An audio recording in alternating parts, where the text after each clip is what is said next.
हरिओम नारायण हर माँ जय माँ भगवती जय बाबा भैरव। चलते हैं आज की दुनिया में। आज फिर माता का ही एक विषय बिंदु लेकर आया हूं। क्या तो षष्टम कात्यायनी, षष्ठी माता का रूप है नव दुर्गा में कात्यायनी।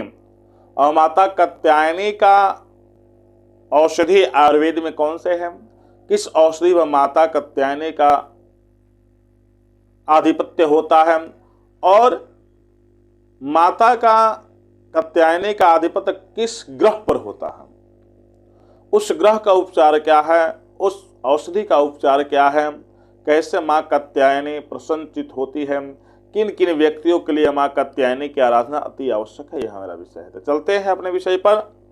तो कहते हैं प्रथमम शैलपुत्रीम च द्वितीयम ब्रह्मचारिणी तृतीय चंद्रघंटे ते कूष्मांडे ते चतुर्थकम पंचमम स्कंदमाते ते षष्टम कात्यायनी ते षष्टम कात्यायनी।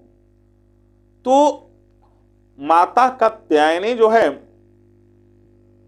विशेषतः उन व्यक्तियों के लिए लाभकारी हैं, उन लड़कियों के लिए लाभकारी हैं जिनकी शादी में विलंब हो रही है, जिनके विवाह में दिक्कत हो रही है, खासकर लड़की जाति के लिए बहुत परेशान नजर आ रहे हैं, देखने से बार बार शादी कट जा रही है।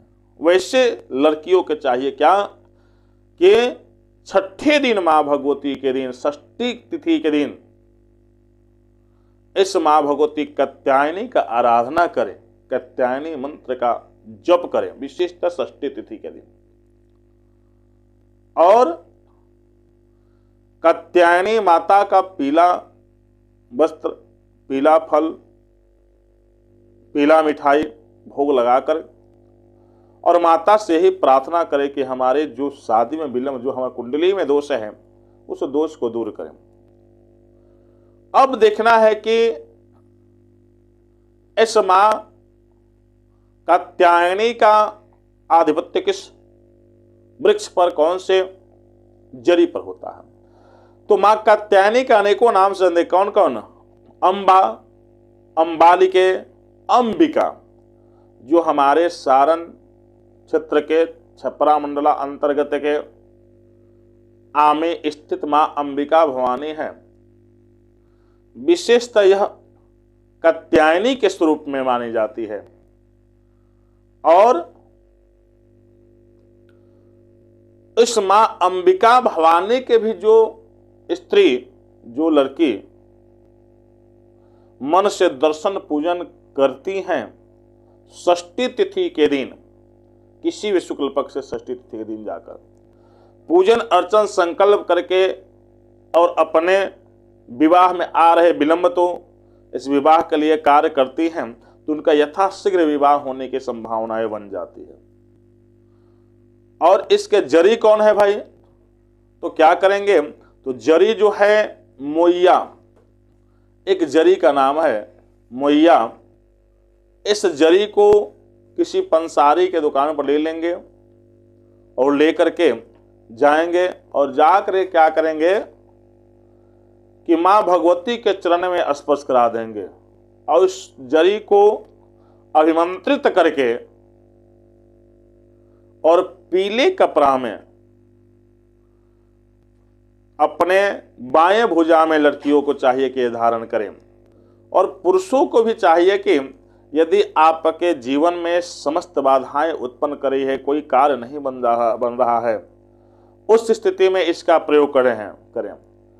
विशेषतः और राशि के दृष्टि से देखते हैं तो छठी राशि क्या होता है? मेष, वृष, मिथुन, कर्क, सिंह, कन्या। कन्या राशि वालों के लिए जो व्यक्ति है, ये स्त्री है, वह इस मां भगवती कात्यायनी का अवश्य आराधना करें। क्यों? क्योंकि मां भगवती कात्यायनी का आधिपत्य विशेषतः और किसी राशि पर होता है तो कन्या राशि वालों के लिए होती है। और कन्या राशि, कन्या लग्न के जो लड़कियां हैं, यदि मां भगवती की आराधना करती हैं तो यथाशीघ्र विवाह में, और वो बहुत ही सुंदर स्वभाव के होते हैं। इसलिए मां कात्यायनी और कन्या राशि के विशेष संबंध है। क्यों? कि कन्या राशि का जो स्वामी होते हैं बुध होते हैं, और बुध जो है विशिष्टता मेडिसिन का मालिक है, औषधि का मालिक है। इसलिए जो व्यक्ति कन्या राशि के हैं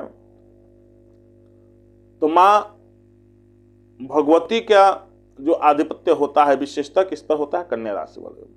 तो कन्या राशि वालों के लिए चाहिए क्या? कि षष्ठी तिथि के दिन मां भगवती कात्यायनी का आराधना पूजन करें, और मोइया जरी जो होता है उसको लाएं और पीले कपड़े में पिरोकर मां कात्यायनी के मंत्र का जप करके, पुरुष हैं तो अपने दाहिने भुजा में और स्त्री हैं तो अपने बाएं भुजा में धारण करें।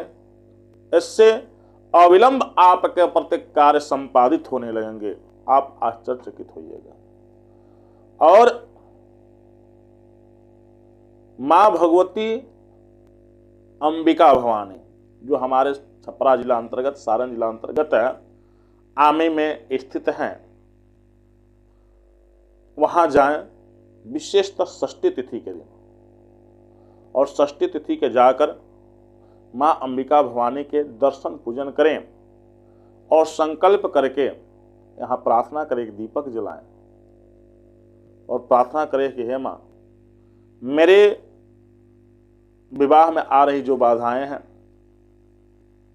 उस बाधा को आप दूर करें। और वहां मां के ऊपर चढ़े हुए जो जरी हैं, आपको बताए हैं पहले, वो जरी को स्पर्श कराकर वहां के ब्राह्मण के द्वारा संकल्प करा करके, विशेषतः वहां के जो पंडा हैं उनके आशीर्वाद प्राप्त करें। ये मैं 100% गारंटी के साथ कहता हूं कि यदि आपके विवाह में समस्याएं आ रही, विशेषतर लड़की जाति के लिए, तो समस्याएं यथाशीघ्र हट जाएगा और आपका विवाह संपादित हो किसी अच्छे घर में, अच्छे कुल में। क्योंकि मां भगवती कात्यायनी विशेषतः परिणय सूत्र में आने वाले बाधा को समाप्त करती है। इसलिए इस कार्य अवश्य करें। हम लोग बहुत सौभाग्यशाली हैं भारत के इस छपरा जिला के लोग, क्योंकि छपरा में मां भगवती अंबिका का स्थान है, जिसको कात्यायनी के रूप से न मानते हैं। कात्यायनी छठी रूप में पूजी जाती है, छठे दिन पूजी जाती है। हम लोग बहुत सौभाग्यशाली हैं। तो विशेषतः षष्ठी तिथि के दिन जाएं और इस मां अंबिका का पूजन इत्यादि का आरती जलाएं, धूप दीप दिखाएं, और मोइया जरी को ले जाएं और पीले कपड़ा में बंधित करके संकल्प करें। संकल्प में इस वाक्य उच्चारण होनी चाहिए क्या? कि मम विवाह मध्य आगतः समस्त उपद्रवा विघ्न बाधा शांति अर्थम। यह शब्द का अवश्य उपाय प्रयोग होनी चाहिए। वहाँ के पंडित जी से बताएं, वहाँ के जो पुरोहित हैं वो बताएं, और बता करके इसका प्रयोग करें। इस प्रयोग से आपको 100% लगवा, उनको दक्षिणा दें और माँ भगवती के साष्टांग प्रणाम करके वहाँ से आए। इस विधि से आप प्राप्त करेंगे कि आपका यथाशीघ्र विवाह संपादित हो जाए, संपन्न हो जाएगा। इससे भी ज्यादा चाहे तो वहां मां कात्यायनी का जप कर ले, वहां के ब्राह्मण से पूछ ले, चाहे अपने पुरोहित से पूछ ले, कात्यायनी माता का जप कितना होता है, कितना है। कोई देखिए, कोई जरूरी नहीं कि जो हम 41 दिन 21 दिन जो भी उसमें अनुष्ठान बताए उसको करें। वहां का एक दिन का किया हुआ जप जो है आपका सब हमें हमेशा किया हुआ जप का लाभ मिलेगा, क्योंकि वह सिद्ध पीठ है माता का, सिद्ध स्थान है माता का। इसलिए वहां आप यदि जाते हैं तो इस मंत्र का जप अवश्य करें। इससे आपको 100% विवाह में आ रही बाधा अविलंब समाप्त हो जाएगी, इसमें कोई दो राय नहीं है। तो जिस स्त्री को, जिस लड़की को ऐसा समस्या होता है, उनके माता पिता को चाहिए क्या कि वहाँ ले जाएं, उस लड़की से पूजा पाठ माँ भगवती अंबिका कराएं, क्योंकि कात्यायनी का ही नाम है अंबिका। अब बहुत सौभाग्यशाली हैं इस आमी के धरती के लोग, वहाँ के लोग जो वहाँ जन्मे हैं। इसलिए बहुत ही उत्तम कुल, उत्तम घर में उनकी विवाह आदि मांगलिक कार्य होती है, संपादित हो जाएंगी, इसमें कोई दो राय नहीं। जाके उन्हीं के दरवाजा को खटखटाएं और अपने मन इच्छित वर को प्राप्त करें। इतना ही अपने कहकर वाणी को विराम देता हूँ। जय माँ भगवती, जय माँ अंबिका, जय बाबा भैरव।